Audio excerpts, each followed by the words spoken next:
27 अगस्त 2022 को शाम के वक्त वैशाली बलसारा अपने पति से यह कह के घर से निकलती है कि मैं कुछ दोस्त से मिलने जा रहा हूँ।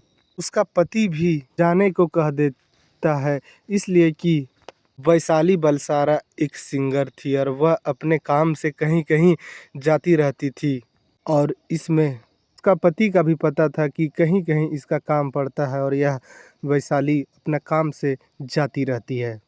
और करीबन 6:30 बजे का वक्त था। वैशाली अपना बेलोनो कार लेकर घर से निकल जाती है। करीबन 2 घंटा बीत जाने के बाद वैशाली के पति हरेश बलसारा अपने पत्नी वैशाली को फ़ोन करता है, लेकिन वैशाली का फ़ोन स्विच ऑफ आता है। कुछ वक्त के लिए फ़ोन रख देता है, फिर से जब लगाता है तो फिर से वैशाली का फ़ोन स्विच ऑफ आता है। फिर हरेश अपना गाड़ी लेता है और शाम के वक्त वो तमाम जगह पे जाता है जहाँ वैशाली जाया करती थी और वैशाली के दोस्त रहा करती थी। हर जगह वैशाली के बारे में पता करता है, लेकिन वैशाली का कहीं भी पता नहीं चलता है। रिश्तेदारों में भी पता करता है, लेकिन कहीं पता नहीं चलता है। काफ़ी रात हो जाने के कारण हरेश बलसारा अपना घर लौट जाता है और फिर रात में सो जाता है। सुबह होता है, उसके बाद हरेश सबसे पहले उठकर अपना पत्नी वैशाली को फ़ोन लगाता है, लेकिन फ़ोन फिर से स्विच ऑफ आता है। फिर हरेश फैसला करता है कि अब पुलिस स्टेशन जाके एफआईआर करवाना होगा। उसके बाद हरेश पुलिस स्टेशन जाता है और अपनी पत्नी का गुमशुदगी का रिपोर्ट लिखवाता है। पुलिस रिपोर्ट लिखती है और हरेश को बोलती है कि तुम घर चले जाओ, हम वैशाली को ढूंढते हैं। लेकिन हरेश घर पे आके शांत कहाँ बैठने वाला था, उसका पत्नी जो गायब हुई थी। हरेश अपने तरीके से हर जगह छानबीन कर रहा था, लेकिन वैशाली का कुछ भी पता नहीं चल रहा था। और इधर बलसार शहर में पाडरी इलाका में नदी के किनारे एक व्यक्ति टहल रहा था और वह व्यक्ति मेन रोड छोड़कर एक कच्चा रोड पे जाता है। तभी सामने एक बेलोनो कार खड़ा दिखती है और उसका गेट खुला हुआ था। वह व्यक्ति जब गाड़ी के पास जाकर गेट खुला देखकर गेट के अंदर झाँकता है तो देखता है एक महिला पड़ी हुई है जो मृत हालत में है।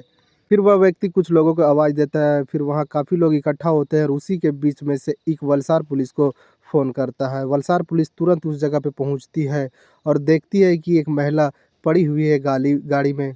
उस महिला के गले पर निशान है। पुलिस समझ गई थी कि यह कत्ल का मामला है, मर्डर का मामला है। तो फिर पुलिस को पता चलता है कि आज सुबह में ही एक व्यक्ति अपने पत्नी का गुम होने का एक रिपोर्ट लिखा कर गया है। तुरंत ही पुलिस उस व्यक्ति को फ़ोन करती है, जो कि हरेश था। हरेश को लोकेशन बताया जाता है, हरेश तुरंत ही वहाँ आता है। हरेश सबसे पहले गाड़ी देखता है तो गाड़ी देखकर समझ जाता है कि यह मेरी पत्नी की गाड़ी है। जब गाड़ी के पास जाता है और अंदर का दृश्य देखता है तो फुट-फुट कर रोने लगता है और बताता है कि हाँ साहब, यही मेरी पत्नी है, लेकिन यहाँ कैसे आई और कौन मारा हमें कुछ भी पता नहीं। पुलिस उस बॉडी को पोस्टमार्टम के लिए भेज देती है और इधर हरेश से पूछताछ करने लगती है। लेकिन हरेश से पूछताछ करने के बाद पुलिस को हरेश बेकसूर लगा और हरेश को पुलिस छोड़ देती है। इधर पुलिस पोस्टमार्टम रिपोर्ट का इंतज़ार कर रही थी और लेकिन सबसे पहले पुलिस को लग गया था कि यह मामला कत्ल का है, लेकिन कातिल कौन है इसके बारे में पता करना था पुलिस को। पुलिस 2 टीम बनाती है, एक तो कॉल डिटेल खंगालने के लिए लगा देती है, एक को सीसीटीवी कैमरा चेक करने के लिए। सीसीटीवी कैमरा में साफ वैशाली का गाड़ी दिख रहा था और इस पे 3-4 लोग बैठे हुए थे। फिर पुलिस वैशाली के लास्ट कॉल डिटेल खंगालती है तो उसमें पता चलता है कि एक महिला से लास्ट बात हुआ है वैशाली का। और फिर उस महिला का डिटेल निकालती है पुलिस, तो उस महिला का नाम बबीता कौशिक होता है। पुलिस को लगता है कि अब इसके बारे में कुछ बबीता कौशिक ही बताएगी। जब पुलिस बबीता कौशिक के घर पहुंचती है तो बबीता कौशिक को देखकर पुलिस चौंक जाती है। बबीता कौशिक 9 महीना का प्रेग्नेंट थी और वह किसी भी वक्त बच्चे को जन्म दे सकती थी, इसलिए पुलिस बबीता से पूछताछ करना उचित नहीं समझी। लेकिन फिर पुलिस अपना टीम से बात की तो पुलिस को फिर एक डॉक्टर का टीम मिला, जिससे बबीता कौशिक से बात करने में वह डॉक्टर मदद करता। फिर पुलिस बबीता कौशिक को अपने डॉक्टर के साथ लेकर पुलिस स्टेशन पहुंचती है और वहां बबीता कौशिक से पूछताछ करने लगती है। तो बबीता कौशिक तो शुरुआत में इधर-उधर का कहानी बताती है, लेकिन जब डॉक्टर थोड़ा-सा सख्ती बरतते हैं तो बबीता कौशिक टूट जाती है और एक कहानी सुनाती है। बताती है, साहब वैशाली एक सिंगर थी और हम भी एक छोटा कलाकार थे और एक शो के माध्यम से दोनों का मुलाकात होता है और दोनों में दोस्ती हो जाता है और दोनों एक दूसरे का सुख दुख बांटा करते थे। और जब भी हमें पैसा का ज़रूरत होता वैशाली को फ़ोन करते और वैशाली बिना सोचे समझे हमें पैसा देती जाती। लेकिन पैसा का रकम इतना ज़्यादा हो गया और हम पैसा लगातार वैशाली से मांगा ही जा रहे थे। वैशाली एक दिन कैलकुलेट करती है तो वैशाली बबीता को टोटल 25 लाख रुपए दे चुकी थी। लेकिन वैशाली को अब डर होने लगा था और वैशाली बबीता से बोल दी थी कि अब मेरा पैसा लौटा दो, हमें ज़रूरत है। लेकिन वह बबीता के पास पैसा उस वक्त था ही नहीं। और कई बार जब वैशाली फ़ोन कर कर के बबीता को तंग करने लगी तो बबीता इस से बहुत नाराज़ हो गई। असल में बबीता बोलती है कि हमें पैसा देने का मन ही नहीं था।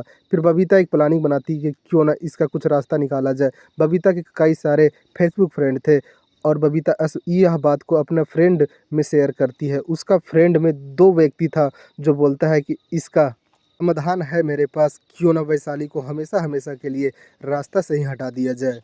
और जो वह 2 लोग थे, वह बोलते हैं कि हम इसे मार देंगे और किसी को कुछ पता भी नहीं चलेगा और बबीता इसमें तैयार हो जाती है। लेकिन वो 2 लोग फिर एक रकम का बात करते हैं, बोलते हैं कि इसको मारने का 10 लाख रुपया लगेगा। लेकिन बबीता पीछे हट जाती है, बोलती इतना पैसा मैं नहीं दे पाऊँगा। तो 8 लाख में टोटल फाइनल होता है कि ठीक है 8 लाख दूँगी।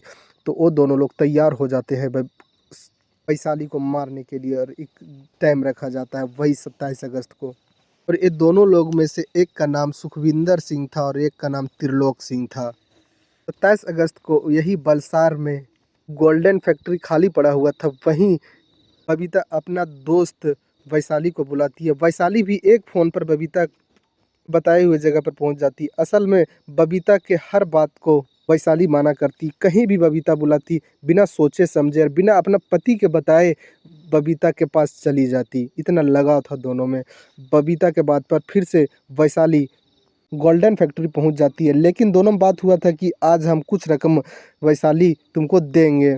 और बबीता आती है और कुछ दूर पहले ही अपना स्कूटी पार्क कर देती है और वहाँ से टेम्पू से आती है वह फैक्ट्री। बबीता फिर वहाँ फैक्ट्री में 8 लाख निकाल कर वैशाली को गिनने के लिए देती है। वैशाली गिन रही थी तभी वहाँ 2 लोग और आते हैं। तो बबीता बताती है कि ये दोनों मेरा कज़न है।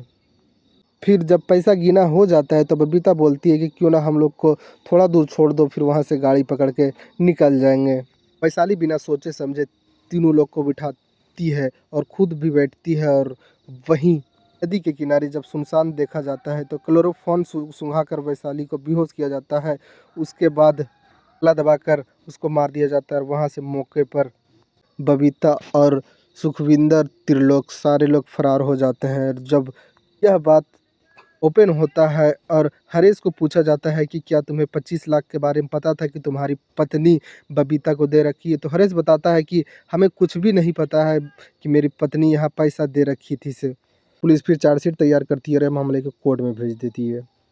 इस कहानी में इतना ही। लेकिन इस कहानी सुनाने का मेरा मकसद किसी को दिल दुखाना नहीं है, किसी को गलत मैसेज देना नहीं है, बल्कि एक स्टोरी के माध्यम से सबको जागरूक करना है ताकि अपना ख्याल रखें और अपने आप में सुरक्षित रहें। जय हिंद, जय भारत।